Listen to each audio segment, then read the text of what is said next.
À Toulouse, des habitants du quartier des Izards ont reçu une lettre pour le moins surprenante. Elle les enjoignait de ne pas collaborer avec la police, la brigade des stupes plus précisément.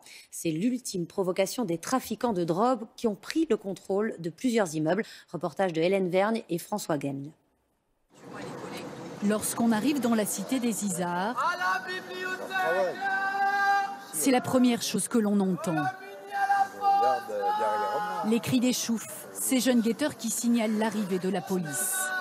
Certains sont encore mineurs et pourtant ils imposent leur loi dans cette barre d'immeubles de ce quartier sensible situé au nord de Toulouse. C'est bon, vous avez assez filmé. Ce jour-là, nous ne sommes tolérés que quelques minutes, pas davantage, pour ne pas gêner le trafic de drogue qui se tient jour et nuit dans le hall. La situation dure depuis des mois, mais il y a 10 jours, un courrier a été distribué dans les boîtes aux lettres de tous les résidents. Ce courrier truffé de fautes d'orthographe. En voici un extrait. Si vous avez la moindre complicité avec la police, vous en assumerez les conséquences. Et par ultime provocation, le message est signé la direction. Une lettre de menace qui a poussé cet habitant à témoigner et nous raconter un quotidien édifiant. Ils vendent de la drogue là, dans les 2-3 premières marches d'escalier avec des liasses de billets sans aucun complexe. Ils sont sans complexe. Ils sont chez eux. Oui, ils sont chez eux. Et nous, maintenant, presque nous ne sommes plus chez nous. C'est beaucoup de provocations, ceci, tout cela. Il faut surtout ne pas tomber dans leur jeu, quoi. Voilà. Alors, on passe la tête baissée, la peur de représailles. Bon, mais on est en colère qu'en définitive, tout le monde nous laisse tomber.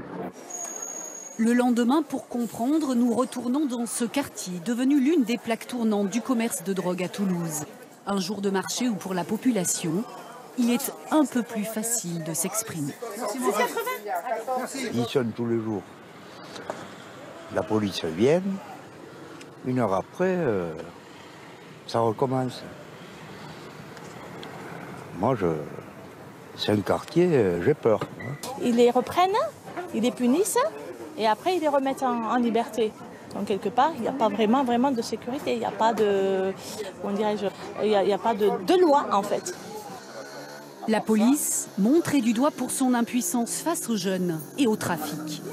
Pourtant, le nombre de gardes à vue a augmenté de 80% depuis le début de l'année et celui des incarcérations de 270%, chiffre donné par la préfecture.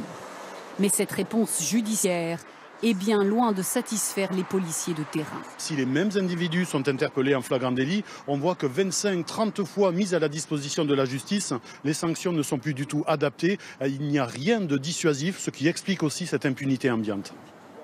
La police passe tous les jours sur les lieux de deal, y compris pour sécuriser l'intervention des équipes de nettoyage qui, depuis des mois, ne peuvent travailler sans protection policière. Une nouvelle fois, un témoignage anonyme d'un résident de l'immeuble va nous le confirmer. On dit, madame, l'enfer. L'enfer. On paye notre loyer pour vivre dans l'enfer. J'ai été à ma assistante sociale hier, qui me trouve un autre logement. Je peux pas. Non, je peux pas vivre comme ça. Nous, en qualité de bailleur, je dirais, on ne remplit plus nos obligations. Il faut être très clair, eu égard à nos locataires. Ils payent leur loyer, ils sont censés jouir en toute quiétude, paisiblement, effectivement, de leur appartement. Ces choses n'existent plus au jour d'aujourd'hui. Un renforcement des contrôles de police vient d'être annoncé, ainsi qu'un programme de réhabilitation et de construction qui sera lancé au premier semestre 2018. En attendant, le quartier reste aux mains des trafiquants.